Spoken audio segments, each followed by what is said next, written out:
To say hi and good morning to your viewers, and thank you very much for inviting me into this panel. Karibu sana. I was just reminding Bwana Mutambu here that last week when both of you gentlemen were here, it was only a day later that President William Ruto named the second half of his cabinet nominees. And yes, despite the anticipation that he would include some members of the opposition, what we saw was interesting in its own way. I want to get your quick thoughts on the appointment or the nomination of 4 members of ODM into cabinet. The president announced that he wants to form a government of national unity. And I think the purpose of such a government is to build a sense of inclusivity throughout the country.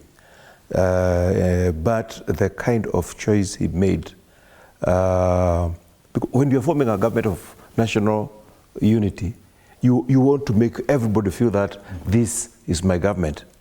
That was what he promised us. But what was delivered was a cabinet that is aimed at 2027 elections. The Kenya Kwanza government knows that it has lost in Ukambani, it has lost in Mount Kenya area, because the promises that were delivered were immediately negated after the elections. And there have been some deliberate effort to exclude some of development projects, to exclude some people, and even the people who were in the government representing Mount Kenya area, the people did not feel fully represented. So looking forward, the Kenya Kwanza government saw that it would be very, very difficult to convince those particular areas.